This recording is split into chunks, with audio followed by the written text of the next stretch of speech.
and I used to tell this to all the Lifeline people. I used to go in every Sunday and teach coping skills and relapse prevention.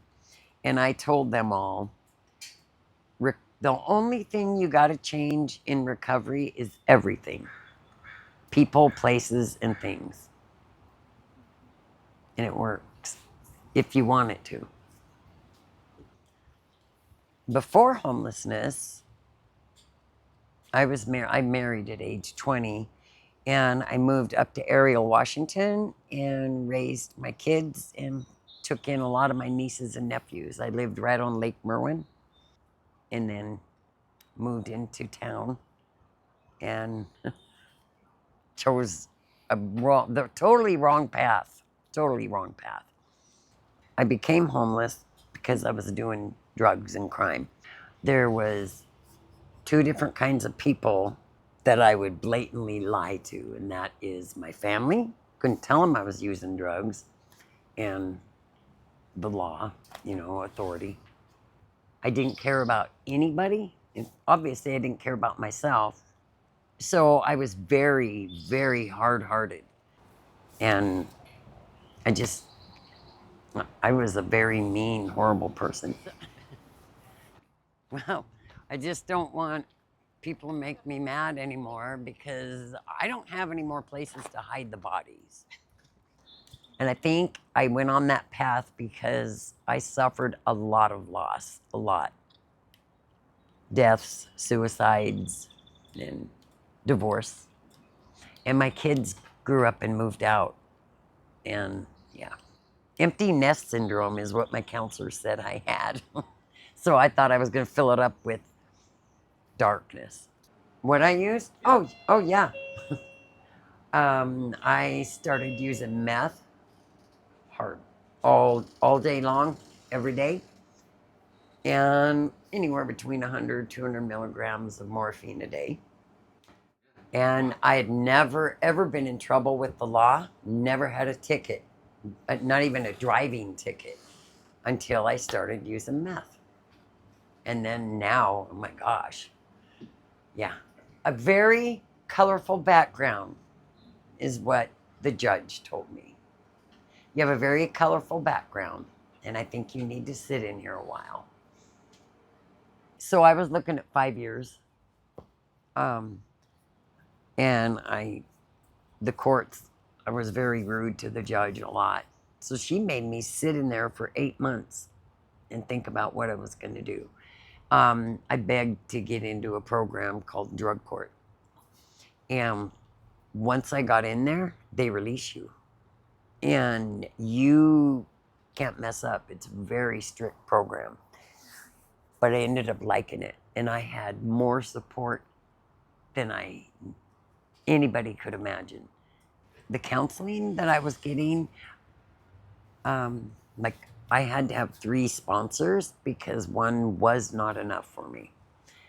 And one of them, she was very hard, very strict, because she knew I needed it. And she really made an impact on my life.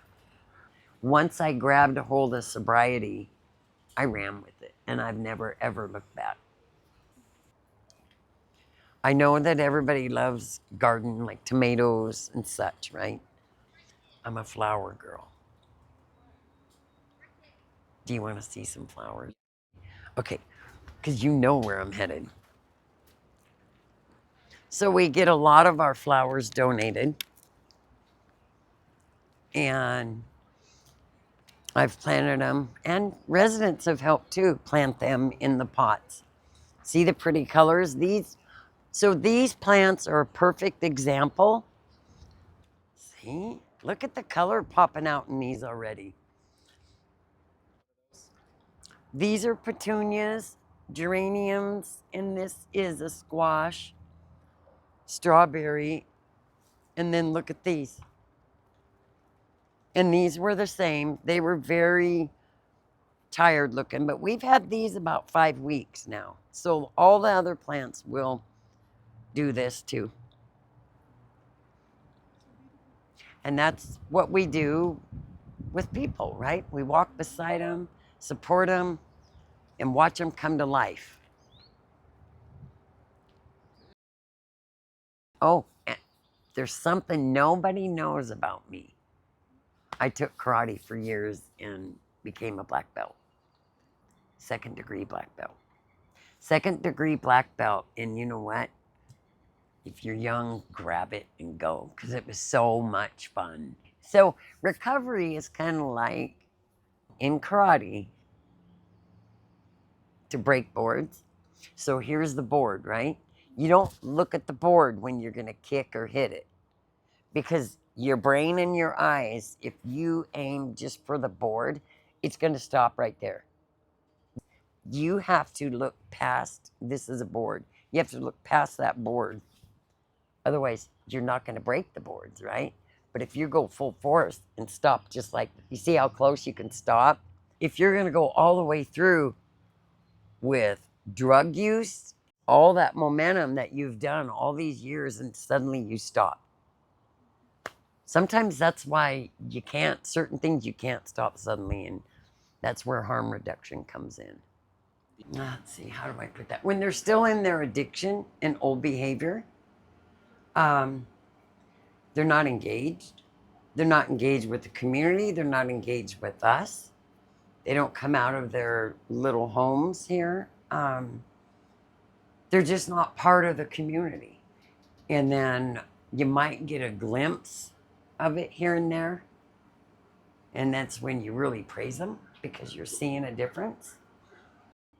I'm the program lead here at the outpost. So my goal every day is to support as many people so that I can turn around at the end of my life and look at what I've done, what I've been a part of. Here's, if someone is struggling, I will walk them out this gate and I'll say, take a walk with me. And I say this. What does this say? Safe stay community. Yes, and I remind them, you're in a safe stay community. Let's keep it safe. You're safe while you're here. Yeah.